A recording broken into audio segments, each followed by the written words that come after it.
Oh, yes. Just thinking about the notice date. Yeah. I was scheduled to go to court on that day, yeah, but you had me in jail.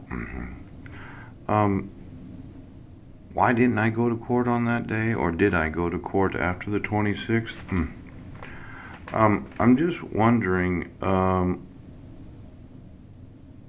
You sent a notice to my address. You delivered it to me in jail. That's why I have it. Yeah. In fact, I have the actual envelope. Ooh.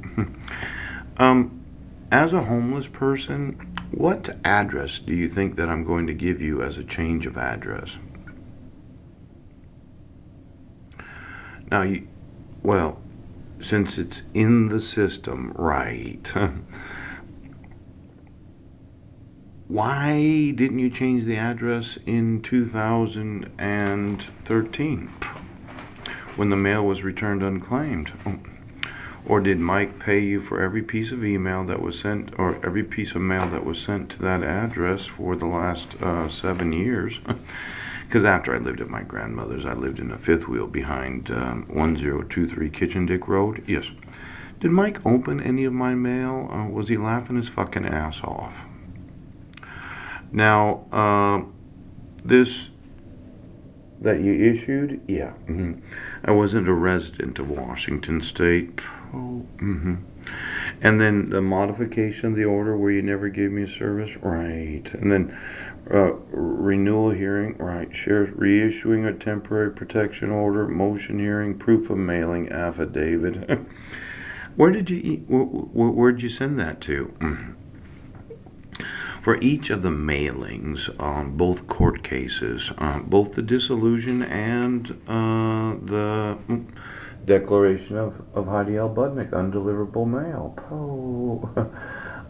And then, well, this was mail and publication, isn't that right? Yes. Um, and then there's the actual dissolution of marriage. Uh, why did you keep sending the mail to 1023 Kitchen Dick Road? Did any other state agencies, I mean, just, there must be a computer someplace that knows everything that CPS did? Yes. Child Support Services? Yes. Any bill collector send any mail to that address? Or did Mike get to read everything that was sent to me for the last 7 years? And exactly what condition was it in when it was returned as mail returned unclaimed? Because I'm kind of thinking that Mike Van Proyn has been very obstruction. Now, this was you remember that motion for default dissolution of marriage where Heidi used the wrong last name and I responded within the time allowed? Yes. And then on 9/4 of 2012, right, notice for trial setting on 9/14? Yes. Um, Settlement conference setting, hearing action and notice of the hearing? Yes. Did you actually have that, or did that? Well, you had another one, right? Notice of hearing for temporary orders on October 5th. Yes. Temporary order, right. Declaration of mailing, declaration of mailing. um, Mail returned unclaimed.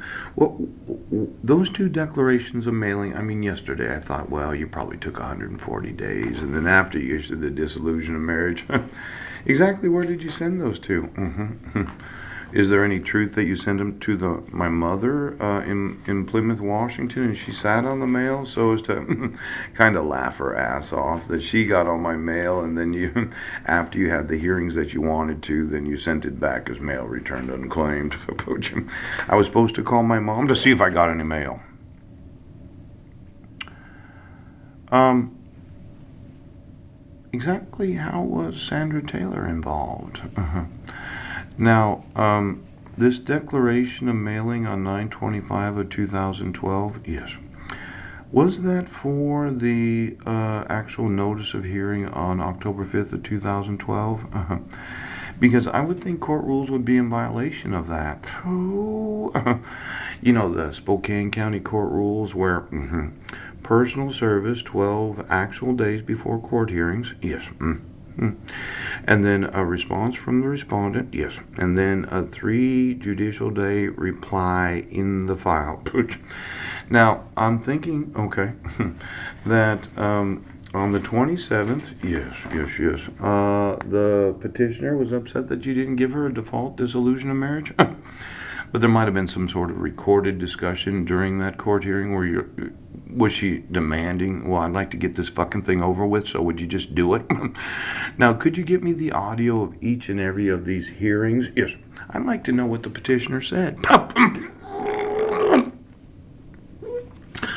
Because when you motion a court for default dissolution of marriage, and I did respond, yes, the response to the petition, yes. Well, it was 50 documented pages. You can consider them exhibits to the actual 5 written pages, my response. Yes, because it was 5 written pages. Now, the 4th of September was just a week later. Yes, it was. That you had a notice for trial setting. Yes. How was it that was that something that she initiated, or was it the court that decided? Because let's get out the calendar for just a second. I know I wasn't involved in it. Now, I responded, yes, within the 90 days allowed by law. And she motioned for a default dissolution of marriage, and you don't think it's kidnapping? August, yes, of the 27th of 2012. You don't think you're abusing your power and holding my sons from me? Ooch. Well, let's see here. Okay. She filed for an emergency dissolution of marriage, right, on the 27th of August of 2012. And the sheriff's return of service, obviously you got it to me right away. Yes, you did. I was living in the fifth wheel at 1023 Kitchen Dick Road. Yes. But then there was a notice of trial setting for the 4th of September. Yes.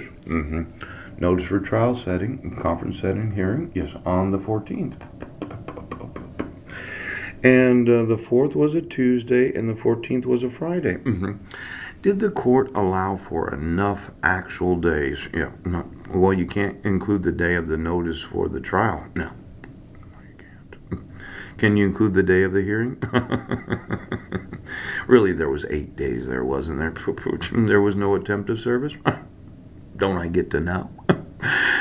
There was no 12 actual days. Now, if you said it on the 4th, yes.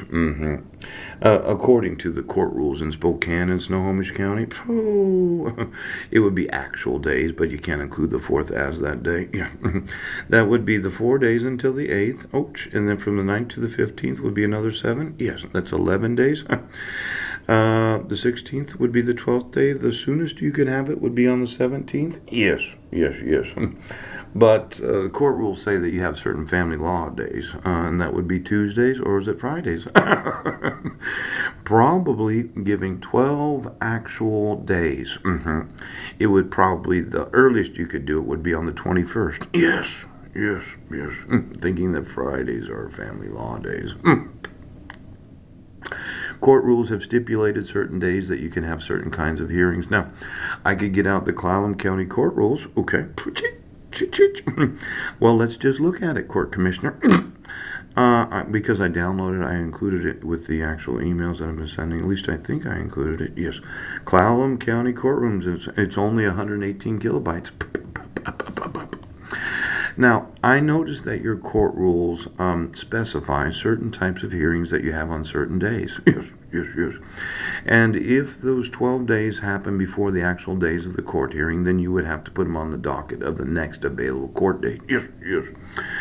And hang on just a second. Let me just make sure of something here. Rotation unlocked. Yes. Now, hang on, it's going to do its thing, yeah, and then opening this up, ooh, look at that. Now, there's the transfer arbitration assignment, arbitrators, procedure after assignment, hearings, pre-hearing statement of proof, award, trial de novo, local civil rules for civil court, necessary provisions, There's a total of 25 pages here. There's a lot of court rules. Yes, there is. Makes you wonder why other county courts have so many other pages than the actual court themselves. Administrative records, scope and purpose of transfer, arbitration, discovery, pre-hearing statement and proof. Request for trial de novo, general information, local court rules, commissioner's rulings, priority trial setting. I think that's maybe what I was reading. Yeah.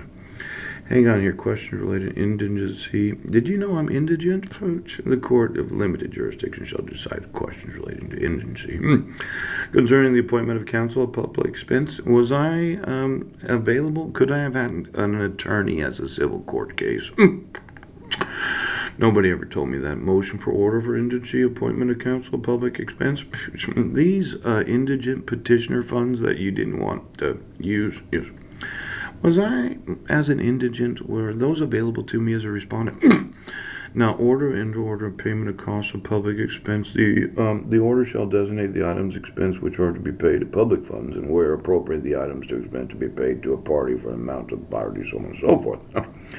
Now, since we're both indigents, was I obstructed from the use of indigency funds outside of the criminal hearings where you had me arrested? Now, motion, affidavit, ordering indigency appointment of counsel public expense shall turn to Superior Court by the lower court clerk as part of the court of review. You didn't obstruct my lawful right as an indigent respondent. I mean, you allowed for the indigent petitioner to have some of those monies, didn't you? If administrative records of clerk's action require any order of a document filed, clerks are requiring clerks and contained in the clerk's office. Pleadings and other papers. Response to argument. Failure to file. A party. Let's see. This is the authority of arbitrators. 10 days thereafter to appeal the award. You have 10 days to appeal an arbitration? Yes. Well, it's only 25 pages. I got another hour and a half. These rules, as amended, become effective on the 1st day of January 1994. Now, these were the last rules that I have found. You've amended them since that date. A reapplication for the order. Did you give me a copy of the rules at any time during the criminal or civil procedures where I didn't get notice of court hearings? Now, complete name of children sealed. Oh, what's this here? Necessary provision in pleading relating to supplemental proceedings, show cause hearings for contempt.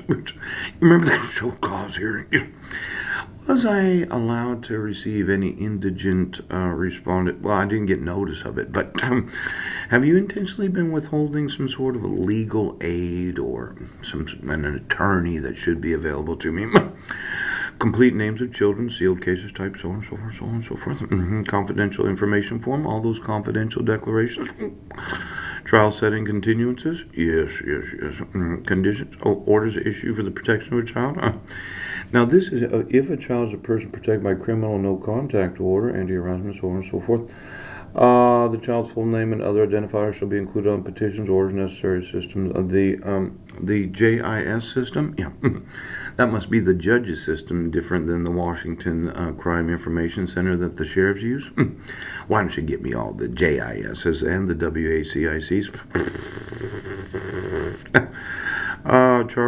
Child who is charged with a crime, charge who is led to a victim of crime.